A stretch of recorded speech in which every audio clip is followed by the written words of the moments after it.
Okay, guys, I'm back with my reaction to the Bengals game from last week, as well as what my thoughts are going to be for the Giants game that's coming up. So, like the Bengals game, I had high hopes for it because I thought it was just gonna be just a super epic game where we were gonna blow them out, and I mean there was a chance to. I'll get to that in a second, but it ended up coming out just really a boring game where, again, at the end of the day, it was almost an ugly win. To me, in my opinion, it wasn't like a full-on like ugly victory like how the Bears have been winning or anything like that. But it was still, in my opinion, more to be desired of what we could have done. But at the end of the day, the final score is 19-17. The Ravens won, and I think that as much criticism as I've given the defense, I think that they had, in my opinion, their best game yet. Now, I mean, on paper, I don't think this is their best game because I'm pretty sure there's already been at least one or two games where they forced like 3-4 turnovers or whatever. But I think this was the most well-rounded game so far defensively. I feel like a lot of the people who I lost patience for. I feel like they really bounced back as well as they could have. Like Patrick Queen, for example. He had a pretty solid game. He made some good tackles, and then obviously he had that big interception. Like there was a few times where I remember Patrick Queen dropping it back in coverage, but I guess the most memorable time was, again, like I said, that moment where he dropped back and jumped in the way to get that interception, which I was happy to see, of course, because he could have had an interception last week, but he dropped it. But I mean, it's whatever. It doesn't. Again, I think it's good to see. Like at least he's some. I'm not even gonna say somewhat. He's headed in a good enough direction. I was happy to see that. Josh Bynes got a sack. How many players got sacks on the Ravens last week? I think as a team we got 2 sacks actually. There was one sack from Josh Bynes, and then there was another sack for Marcus Peters. But then as far as like QB hits, there was 5. So then also as far as, I think that's all that really stuck out to me on defense. I feel like something that was a little disturbing to me actually was the fact that they allowed Joe Mixon to average 5.6 yards a carry last night. And like Joe Mixon in general, in my opinion, he's a good running back. He's been a solid running back, but up until this point this season, he's been looking terrible out there. And I don't watch enough Bengals games to know if it's just a him problem or offensive line problem, because their whole line as a whole has been off to a weird and bad start. But it's not a good look to let somebody who prior to this game was averaging less than 3 yards a carry go out here and average 5.6 yards a carry. I think that they could have done a better job defending the run, but I think they did a fairly decent job defending the pass. Joe Burrow, he threw for 217 and 1 touchdown, 1 interception. He got sacked twice. They kept which again, considering the massacre that we experienced last year, that's, in my opinion, that's actually a really good result to get, because again, as we all know last year when the Ravens played the Bengals, and I don't think injuries should be an excuse. At the end of the day, when the Ravens played the Bengals last year, in those 2 games, Joe Burrow threw for like 900 yards. Like it was just ridiculous. Like so, like I feel like for the most part, like they really kept them in check and didn't allow them to go off. Of course, like if I'm not mistaken, T. Higgins, he left the game. Either T. Higgins or no, it was T. Higgins. He left the game, so I think that might have played a role in why they couldn't be as much of a threat as they normally could, because a lot more attention started going to Jamar Chase, who for the most part was kind of kept in check too. He had 7 receptions for 50 yards and no touchdowns, so it was nice to see. Like there was times where both Marcus Peters and Marlon Humphrey would kind of going back and forth, guarding him depending on where Jamar was on the field.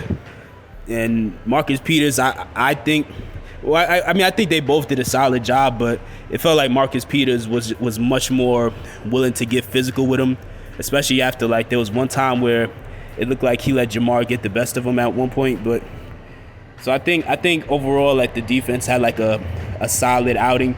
Unfortunately, I feel like offensively, we didn't have a bad game, but I just think it could have been so much better. And it just we just came up short. Like, we just weren't in a groove, So like, and it's a shame because it's like, if the defense could actually be a competent defense like they were a few days ago in that Bengals game, like, combined with how hot of a start we were having offensively, like, we would easily be like the best team in the NFL, really, regardless of all our shortcomings. But yeah, the offense didn't have the best night. Actually, running wise, they did actually. J.K. Dobbins, like, he's, they're still working him back into the offense.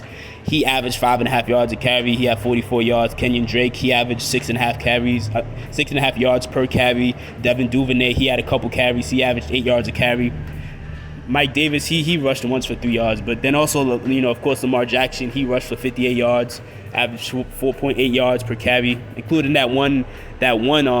It was like a 26-yard run he had where if he didn't trip on Devin Duvernay's foot, that was going to be a touchdown. That was going to be a 50-yard touchdown if he didn't trip on Devin Duvernay's foot, man. So the Bengals, in a sense, got lucky there because there was enough people there positioned at the right angle to block. So, like, Lamar was going to be out of there. He was going to be out of there. So rushing-wise, we didn't have a bad game, actually. We rushed for 155 yards. And it wasn't just Lamar, which is something that throughout the beginning of the season was something I've something I've pointed out, is the fact that when you take Lamar out the picture, this running game has been garbage. So it's nice to see that they're headed back in the right direction. Obviously, for the first couple games of the season, J.K. wasn't there. And I was even saying that it's yet to be seen if J.K. coming back is going to make a difference. It's looking like it might. Hopefully it is. So, again, we still got to see how things play out, in the coming weeks. As far as the passing game, Lamar actually, this is like the first game so far this season where I felt like Lamar actually just had a bad, not a bad, but just like a subpar game. I know some people might say, oh, what about last week? Last week, even though he only threw for like 144, even though he only threw for 144 yards, like, he really, in my opinion, he didn't really seem that off. But there also, you got to remember, it also was raining. It was windy. And, a lot of receivers like Rashad Bateman, like, they were dropping passes. So it ended up being like one of those kind of games. But this game, he actually did at times just seem off. Like, that one deep shot he took to Devin Duvernay that could have been a touchdown that he, and that wasn't a bad throw, but he just overthrew him by maybe 4 or 5 yards. It was so close. And, and that would have completely opened the game up, but unfortunately he missed it. And then there was that other pass to Demarcus Robinson, I think it was, where he overshot him. Instead of he overshot him, and then when he overshot him, obviously he was picked off. I'm not sure why he overshot him. Like, the pass itself looked like the right decision, but and it was one of them situations where. And I'm going off of just my memory right now because I'm busy. I'm doing something else. But just going off of memory, it's like I don't remember there being anybody within the vicinity of Demarcus Robinson who would have been able to pick it off if Lamar had just aimed for the numbers. But I don't know. Maybe there was somebody on the side somewhere Lamar might have been thinking about who might have been a ball hawk. So he was trying to just toss it over them. But still, that again, that was a poorly executed throw. And then there was that 4th and 2 pass where Tylan Wallace broke free. He was wide open. It would have been an easy touchdown. And again, like, Lamar he had a couple of off moments where he just overshot him. And those 3 passes alone really were like the low point of like this game for Lamar, because outside of that he wasn't playing terrible, but it's just like those were big opportunities that in previous weeks and under normal circumstances we know he would make, but in this game he was just off. At least at times he was off, and he just like overshot it. I don't know if he was just like nervous or if it was just like all quarterbacks, they usually have a day where things just like don't go their way and they just like are just like putting too much sauce on that throw. So that's what I'm just assuming it was, because if those passes had actually gone like hit like right where had those passes actually been on point, this game would have been blown wide open, like literally blown wide open. Like you're talking, instead of us scoring 19 and having to depend on Justin Tucker, we would have easily had at least like, I want to say like what, 20, not 20, excuse me, we would have had at least 30 points at that point. Because that was because two of those 3 passes were going to be touchdown passes. So that would have been another 14 on top of us getting 19. So we would have had at least like, you know, 30 something points. So I know we're going to bounce back next week. Hopefully the defense keeps up this momentum. I'm expecting them to, because again, next week, with all due respect to Daniel Jones, like we're not going up against like a real threat at quarterback. Like, and Daniel Jones isn't the worst quarterback, but you know, like the Giants are more so in the position they're in right now because they just have a great defense, a new coach who's making pretty much all the right decisions, and Saquon Barkley is finally back from injury and playing at his full potential. He's balling out, and Daniel Jones, he's still making plays, but at the same time, he's more of a game manager type quarterback who we don't even know if the Giants really want him long term. So I'm assuming that our defense should be able to keep that passing attack in check next week against the Giants, because again, the Giants as much as people like me point out the fact that that the Ravens have had one of the weakest receiving cores in the NFL, the Giants arguably have a worst group of receivers. Like I'm expecting like everybody to just completely shut down the Giants passing attack next week. That's what I would expect, at least. The running attack is obviously what scares me more, because again, this past week we just gave up 5.6 yards per carry to Joe Mixon, who's a running back who has been struggling this whole season, averaging less than 3 yards a carry, and we had him out there looking like a Pro Bowler again. Well, looking like a borderline Pro Bowler again. So that's not something I want to see, obviously, especially when next week we're going up against Saquon, who's back to his prime form.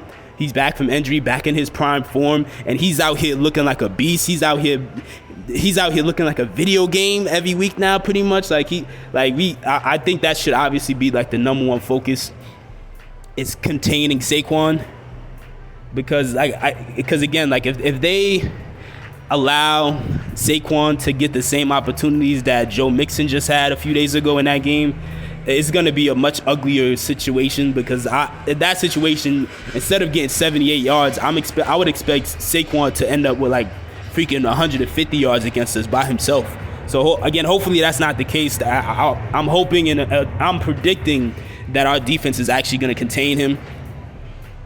And then the next thing obviously we'd have to worry about is outplaying that Giants defense. That Giants defense has got some studs on it. They're actually being coached by Wink Martindale. So on one hand, Wink Martindale's familiar with our offense, so he might, you know, have better insight and try to find little ways to take advantage of what he knew about our offense and to try to stifle us in any way. But on the other hand, we are also familiar with Wink Martindale's style of defense. We already know that he's going to bring a whole bunch of pressure, or try to bring a whole bunch of pressure, and just try to blitz all the time. So I'm assuming they're going to be prepared for that. So far, at the start of the season, Lamar Jackson is the best quarterback against the blitz in the NFL. So, yeah, I'm assuming that we're going to be able to properly be prepared for that. Off the top of my head, I don't remember where the Giants' running defense ranks, but I'm assuming it's like I'm assuming it's good enough, because their defense as a whole has been like balling, in my opinion. So I hope that, not even hope, I keep saying hope, like I believe that we're going to win this game pretty handily, regardless. So now this is going to be the real test to see if this offensive line is like really headed back in the right direction now, especially with Ronnie Stanley working his way back into the lineup. Because this is a game where it's like, if our offensive line could hold this Giants team to no sacks and no QB hits, that would be, in my opinion, one of the biggest highlights of the season so far. If we could do that. Like, I'm assuming that Ronnie Stanley's gonna play the whole game. Hopefully he does. Like, in that Bengals game, they only brought him in for like certain snaps, and then they took him back out, and you know, like, they didn't let him play the whole game. I'm assuming because they just want to slowly work him back in. And you can see Ronnie's on the sideline frustrated because in his head he's fully ready to go at this point. Hopefully this game he's coming back. If he's back, and if he truly is 100%, then we no longer have to worry about the left, obviously the left tackle situation at that point. Because, again, Ronnie Stanley, when healthy, top 3 left tackle in the NFL. So I'm excited to see how things go with that.